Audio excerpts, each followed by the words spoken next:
नमस्कार, घनश्याम उपाध्याय शो के इस फेसबुक पेज पे आपका बहुत स्वागत है। और जब इस फेसबुक पेज पे मैं आता हूं तो फिर बातें अनफिल्टर्ड होती है और एडिटेड होती हैं और रॉ होती है, लेकिन होती आपके काम की है। और जब काम की बातें आपकी होती है तो मेरे साथ बेहद काम के जादू चलाने वाले वो वास्तु एक्सपर्ट होते हैं जो आपको जीने का करीना सिखा रहे हैं। धीरे धीरे रफ्ता रफ्ता आप उनकी मोहब्बत में कैद हो रहे हैं। मेरे साथ हैं world famous vastu expert doctor Mahesh Gupta. कैसे हैं सर? बढ़िया जी। सर इतनी एनर्जी कहाँ से लाते हैं? इतने सारे पॉडकास्ट भी करते हैं, फिर मैं पकड़ लेता हूँ, अब ये भी कर लेते हैं। एनर्जी का राज क्या? कौन सा बॉर्नविटा पी रहे हैं आप? वो कहीं नहीं सर, कोई एनर्जी नहीं है। बॉर्नविटा कौन सा पी रहे हैं बताइए? कुछ नहीं, खाना भी नहीं खा पाते। लेकिन सर वास्तु क्या हमें इतना एनर्जाइज कर देता है? yes. कैसे? उसके नियम फॉलो करो सर। डेफिनेटली सर, मैं तो समझ रहा हूँ मैं जिंदगी अपनी बोनस में की जिंदगी जी रहा हूँ। अच्छा। हाँ, अदरवाइज मेरे हालात या मेरे सिस्टम मुझे अलाउ नहीं करते थे इतना लंबा चलने का। तो मैं आज तक जो जी रहा हूँ ये बोनस है मेरे लिए। ठीक है, लेकिन सर कई बार रिश्तों का बोनस जो हमें मिलना चाहिए वो मिलता नहीं है। खराब वास्तु क्या रिश्ते खराब कर देता है? सब कुछ खराब कर देता है सर। रिश्ते तो क्या चीज़ है, सब कुछ खराब कर देता है। तो आपके रिश्ते हों कुछ भी हो, सब इस पे निर्भर करता है सर। वास्तु फिट तो सब कुछ फिट, वास्तु खराब तो सब कुछ खराब। लेकिन सर खराब वास्तु कौन सा रिश्ता पहले खराब करेगा? माँ बेटे का, भाई भाई का, भाई बहन का, या मियाँ बीवी का? मियाँ बीवी का कह सकते हैं। अच्छा, सबसे पहले यही खराब होगा। हाँ, क्योंकि कहीं ना कहीं उसके बाद नंबर आता है माँ बाप का। क्योंकि अभी तक अगर हम हिंदुस्तान की बात करें, इंडिया की बात करें, तो यहाँ माँ बाप को फर्स्ट प्रेफरेंस दी जाती है आज तक। आने वाले टाइम में अब धीरे धीरे हालात बदल रहे हैं, आज तक दी जाती है। उसके बाद वाइफ। तो जब माँ बाप नहीं रहते तो वाइफ और बच्चे अपने से भी ज़्यादा। हालांकि हम कहते हैं कि जी हम एक सर्कल बनाते हैं, सबसे पहले सर्कल में हम खुद, उसके बाद वाइफ परिवार हमारा, वाइफ बच्चे, उसके बाद हमारा नियर डियर, उसके बाद हमारा समाज, उसके बाद राष्ट्र। तो इस तरीके से सर्कल बनते हैं। पर होता क्या है, जब हम खुद की बात करते हैं और हम पिता की पदवी पे आ जाते हैं तो हम सेकेंडरी हो जाते हैं। हमारा फोकस सिर्फ हमारे परिवार पे आ जाता है, परिवार फर्स्ट। तो इसलिए टाइम टू टाइम ये सिनेरियो चेंज होते रहते हैं। कभी परिवार फर्स्ट, कभी हम फर्स्ट। कुछ लोगों के लिए आज भी अपने आप को वो फर्स्ट मानते हैं, परिवार सेकेंडरी है। कुछ लोग परिवार को फर्स्ट मानते हैं और अपने आप को सेकेंडरी मानते हैं। तो इसलिए हालात बदलते रहते हैं। तो इस तरीके से हमें अल्टीमेटली वास्तु के हिसाब से हम अपने आप को फिट रख सकते हैं। ठीक है, लेकिन सर वास्तु हम जिसकी बात बार बार करते हैं, वास्तु खराब होने को लेकर लोग बोलते हैं कि देखिए यार ये ना वास्तु के भ्रम में पड़ना नहीं चाहिए, वास्तु वास्तु कुछ नहीं होता है, ये खाली मन का वहम है। वास्तु कंसल्टेंट आते हैं, अपनी जेब भरते हैं और चले जाते हैं। वास्तु के बिना भी तो देखिए लोग कितना ग्रो कर रहे हैं सर। बिल्कुल कर रहे हैं। आपने कबूतर की कहानी सुनी है? नहीं सर।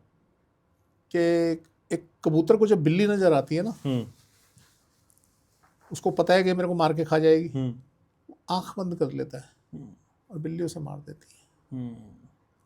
तो वही हाल वास्तु का है।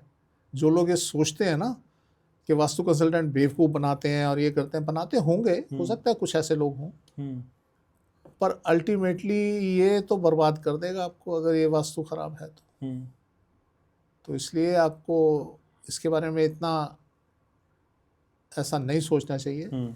आप अच्छा कंसल्टेंट ढूंढें और उससे कराएं तो डेफिनेटली आपको पता चलेगा। नहीं, लेकिन सर लोग हवा हवाई बातें करते हैं ना, गारंटी नहीं देते हैं। हर किसी को आजकल रिजल्ट चाहिए सर, रिजल्ट ओरिएंटेड सारे टास्क है। रिजल्ट है तो आप साथ है, नहीं तो नहीं है। लेकिन रिजल्ट नहीं आ रहा है, पैसा भी लिया जा रहा है सामने वाला। हाँ, तो सर ये तो डिपेंड करता है ना आपके ऊपर। आप किसके पास जा रहे हैं, कैसे जा रहे हैं, आपको कहाँ से, किस सोर्स से आपको किसका पता लगता है, ये डिपेंड करता है। तो अगर आपको अच्छा कंसल्टेंट मिलता है तो डेफिनेटली रिजल्ट आएंगे सर, ना का मतलब ही नहीं। टाइम फ्रेम के साथ आएंगे? यस। तो सर मैं इतना काम करता हूँ, 4-5 दिन में शुरू हो जाते हैं रिजल्ट आना। बस जैसे हमने चेंजेस कराया 4-5 दिन में शुरुआत हो जाएगी। चाहे वो आए 1%, आएंगे जरूर, और उसके बाद बढ़ते जाएंगे। क्योंकि आप तो फिर अब चल रहे हैं ना, एक पॉजिटिविटी की तरफ जा रहे हैं, तो डे बाय डे बढ़ते चले जाएंगे। तो ऐसा होता है सर। लेकिन सर इस दौरान अभी जो माहौल चल रहा है सोशल मीडिया पे, खूब डराया जा रहा है। कहा जा रहा है कि भाई एक तो 500 का नोटबंद हो जाएगा, दूसरा कहा जा रहा है जो एयर लाइंस हैं, कुछ कुछ खराब हो जाएंगी, फ्लाइट्स क्रैश हो जाएंगी, आगजनी की कोई बड़ी घटना होने वाली है। सर ये सारी चीजें आपके आकलन में आ रही हैं क्या? सर मैं डर नहीं बेचता, मैं आदमी को सुखद इच्छाएं बेचता हूँ। किसी के ने मरना होता है ना जी, हमें पता है कि उसने मरना है, और हमने उसको बोल दिया भाई तूने मरना है, 6 जनों ने बोल दिया मरना है, एक ने भी ये नहीं बोला नहीं तू बचेगा, उसकी सारी उम्मीदें खत्म हो जाती हैं। वो कहता कल का मरता मैं आज मर जाऊं। एक ने बीच में बोल दिया ना अरे तेरे को कुछ नहीं होता, साले सब बकवास करते हैं, उसमें एक हिम्मत, एक जुनून आ जाता है कि यस हो सकता है वो मेरे उस बोलने से कि तेरे को कुछ नहीं होगा 1 महीना जी जाए और फालतू 10 दिन जी जाए। तो ये जो नेगेटिविटी बेचते हैं ना सर, हम वो नहीं बेचते। किसी ने बर्बाद होना होगा, हम उसको तरीके से समझाएंगे भाई ऐसे ऐसे कर ले, तेरे जो नुकसान हो रहा है वो बच जाए, नुकसान कम होगा। ये फ्लाइट क्रैश हो जाएंगी, रोज फ्लाइट क्रैश होगी, फलाना होगा, कुछ नहीं होगा सर, मैं भी यही हूं आप भी यही हैं। ये सब भय बेच रहे हैं, भय बेच के। और मजे की बात बताऊं आपको, मुझे सब्सक्राइबर नहीं चाहिए, मुझे व्यूज नहीं चाहिए, मेरा एम लोगों को सुकून देना है, सुख देना है। जिसको व्यूज चाहिए वो ऐसी बातें करेगा ना कि बस अब तो ये होने जा रहा है, ये दुनिया बर्बाद हो जाएगी, कुछ नहीं होगा सर, हम सुनते आ रहे हैं बचपन से, आज तक तो दुनिया बर्बाद हुई नहीं, दुनिया खत्म हुई नहीं। नहीं सर, लेकिन वो बताते हैं ना कि देखिए 2021 में हमने बताया था तो उसी ट्रैक पे सारी चीजें हुई थी, इसके साल में जो हमने बोला था वो चीजें होती हुई दिखाई दी नहीं है। सर, उसको आप दूसरे तरीके से अगर देखेंगे आपको पता चलेगा नहीं ये तो होनी ही थी। दूसरा ही तो समझना है मुझे आपसे। सर मैं इतने ब्रीफ में नहीं समझा सकता ना, इतने कम समय में, और ऐसी बातें आपको समझा दूं। सर कुछ ग्लिम्स तो दीजिए ना सर। सर जो वो लोग बोलते हैं ना वो कुछ का कुछ बोलते हैं, इतना भयंकर कुछ नहीं होने वाला जो होने जा रहा है। देखिए हमारे पास ना 2 सिनेरियो होते हैं, एक सिनेरियो होता है 60 साल का, हमारे जो संवत्सर होते हैं 60 संवत्सर होते हैं, उस संवत्सर का जो जो असर होना होता है वो उसकी टेंडेंसी उसकी बता दी गई है शास्त्रों में। एक संवत्सर जो आज चल रहा है वो संवत्सर आज से 60 साल पहले आप जाएंगे तो वो 2066 बनता है। ओके 66 उस टाइम पे हिंदुस्तान पाकिस्तान की लड़ाई हुई थी और पूरे दुनिया 1966 बनता होगा ना। हाँ 1966 2066 तब आएगा। हाँ 1966 उसमें उस समय पे ऐसी सिनेरियो था कि सब दुनिया में हलचल से उत्पात सा मच रहा था, वो आज आ गया है। अब ऐसा नहीं है कि आज हिंदुस्तान पाकिस्तान को रिपीट करेगा दोबारा से होगी, हाँ वो माहौल बनेगा, हमारा पेशेंस लेवल खत्म हो जाएगा और हम आपस में उलझ सकते हैं। पर अब स्थितियां कहाँ चेंज हुई, आज स्थिति हर आदमी के पास एटम बम है, हर आदमी के पास न्यूक्लियर बम है, अगर एक ने फोड़ दिया तो सबने फोड़ दिया तो दुनिया तबाह है। और कहीं ना कहीं इस बात का भय हर किसी को है। अभी इस अभी जो युद्ध चल रहा है, अब क्या हुआ, इसमें जितनी फुलझड़ियां थी इनके पास इन्होंने आपस में छोड़ छाड़ के अभी तो खत्म कर ली। अब थोड़ी सी इनके पास कम हो गई तो अब बैठ के दोबारा तैयारी का शुरू कर दी है कि जी मुझे 5 दिन का समय चाहिए, मुझे प्लान चाहिए, मुझे ढमकान चाहिए। अब एक कौम ऐसी है जिसमें उसका काम ही लड़ना है, वो फिर तैयारी करता है। आपने नोटिस किया वो हर 2-4 साल के अंदर वो कहीं ना कहीं उलझ जाता है, वहां से बम फोड़ने लगता है, मिसाइल जा रही है आ रही है, ये हो रहा है वो हो रहा है, तो उसकी टेंडेंसी है, उसने उलझना ही है।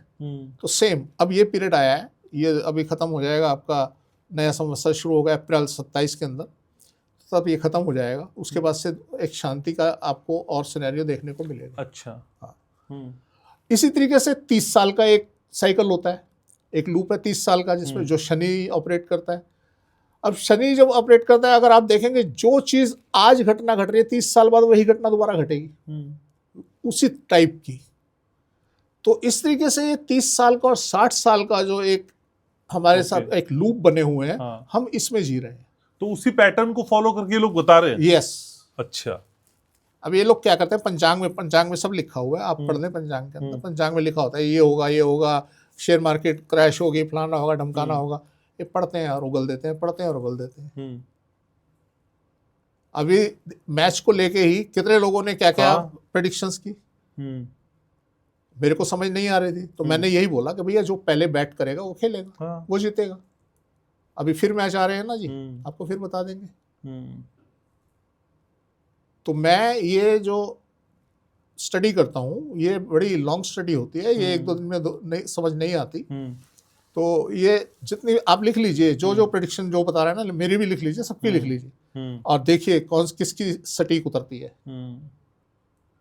मैं करूंगा 2-4 ही, पर 2-4 में आप समझ लीजिए 99% मेरा। सर हाल तो ये होता है कि पॉडकास्ट किसी और के साथ कर रहे होते हैं और कमेंट में आपका नाम लोग के आपकी प्रेडिक्शन लगा रहे हो।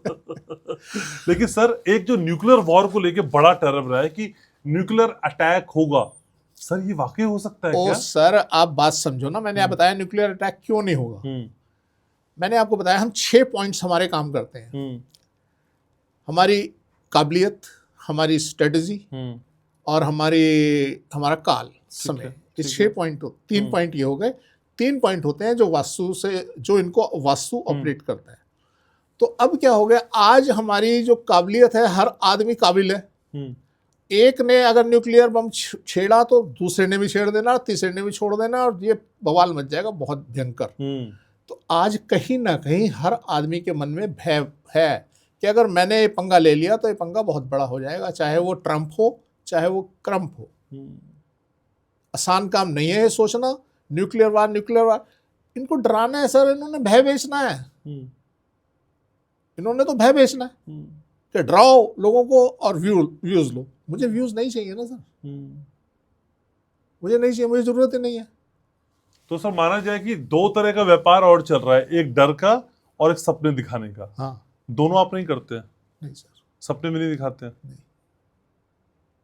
मैं जब शुरू में आया, आपके साथ आया था, तो मैंने एक ही बात कही थी, मैंने कहा मुझसे आप जवाब सवाल मत करो, मैं जो बोल रहा हूँ उसे ट्राई कर लो, आपको पता चल जाएगा मैं कहाँ खड़ा हूँ। ना मुझे सपने दिखाने हैं, ना मुझे डराना है। मैं तो डरते हुए डराने वाले को मैं और उसको ऐसी बात बोल दूंगा वो बच जाएगा। मैं आज क्यों कहता हूँ कि जिसकी मौत लिखी है लिख दो मुझे कि ये इस दिन मरेगा और मुझे दे दो, मैं नहीं मरने दूंगा। मेरे पास क्या है? कुछ भी नहीं। एक विश्वास है मेरे पास, मैं उसको विश्वास दिला दूंगा और ऐसे हालात बना दूंगा कि वो उस दिन नहीं मरेगा जिस दिन वो लिख के देगा। मेरे पास और कुछ नहीं है सर। ये तो नियति को चैलेंज करने वाली बात है ना सर। और नियति पीति कुछ नहीं होती सर। नियति आप हो, नियति मैं हूं। हाँ। कुछ नहीं है, सब बकवास करते हैं कि जितने आपके श्वास लिखे हैं जी, हाँ, उतने श्वास आपके उसके खत्म हो जाएंगे। अब बताओ ना यार, कितने लिखे हैं मेरे बताओ।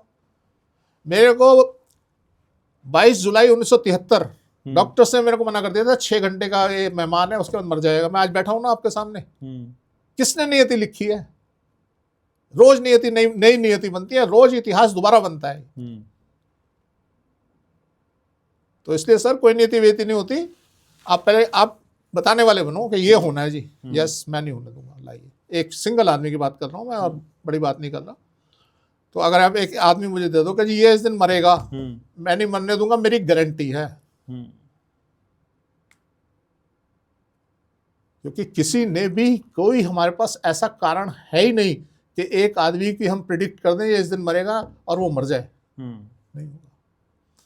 वो उस दिन नहीं मरेगा, उस टाइम पे नहीं मरेगा, अगले दिन मर जाए, पिछले दिन मर जाए, कुछ भी हो जाए, वो नहीं मरेगा।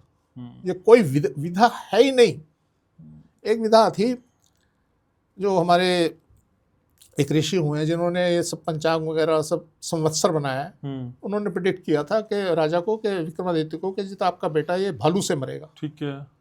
तो वो एक झंडा था, उसने विक्रमादित्य ने बड़ी सारी कोशिशें की कि मैं इसको बचा लूं, पर वो एक झंडा उसके ऊपर गिर गया। अब झंडा उसके ऊपर गिर गया तो वो उसके भाले के ऊपर, वो झंडे के ऊपर भालू का चित्र बना हुआ था। ठीक है, चलिए हम मान लेते हैं जी उसने प्रेडिक्शन की। यस। आज वो वक्त नहीं है सर। आज हम इतने ज्यादा परिपक्व हो चुके हैं, आज हम उससे कहीं ज्यादा उन्नत हो चुके हैं। ठीक बात है। बेशक हमारा वो काल एक ऐसा काल था कि मैं आज भी मैं नतमस्तक हूं उन लोगों के लिए कि उन्होंने इतना ज्ञान कैसे अर्जित किया। ठीक है, हम उसके आसपास भी नहीं है, पर फिर भी आज अगर वो स्थिति मेरे पास आती है कि इसके लिए प्रेडिक्ट कर दो जी ये बच्चा क्या है, शायद मैं नहीं कर पाऊंगा और कोई भी नहीं कर पाएगा। मैं फिर चैलेंज करता हूं कि जो आदमी ऐसी बात करता है कि जी ये इस दिन मरेगा, लाओ मुझे दो, मैं देखता हूं कैसे मरेगा। कोई बात नहीं, मैं गुलामी करूंगा ना उसकी, गुरु बना लूंगा उसको अपना। यस, तेरे में कुछ है। तो भ्रम के जाल में ना फंसाएं और सपने की गोली देना बंद कर दें। और शुक्रवार शाम 6 बजे वास्तु ग्लोब पे आ जाए। ठीक है सर, ये बातें बहुत इनफॉर्मल होती हैं और यहाँ पॉडकास्ट जैसा कोई फॉर्मेट नहीं होता, लेकिन मैं आपको जो पकड़ लेता हूँ तो बातें कर लेता हूँ। Thank you so very much sir, आप समय निकालते हैं मेरे लिए हमेशा। तो ये बातचीत आपको कैसी लगी जरूर बताइएगा, और महेश जी की बेबाकी और जो ब्लंटनेस के साथ तो गारंटी देते हैं वो कैसी लगी बताइएगा। लाइक शेयर सब्सक्राइब मैं आपसे कहता नहीं, आप खुद करते हैं। बहुत ख्याल रखिएगा अपना, मेरे साथ जुड़े रहिएगा। और हाँ, एक गुड न्यूज़ दूंगा आपको एक और वीडियो में, लेकिन मुझसे बहुत प्यार करिएगा, मैं आपसे बहुत प्यार करता हूँ।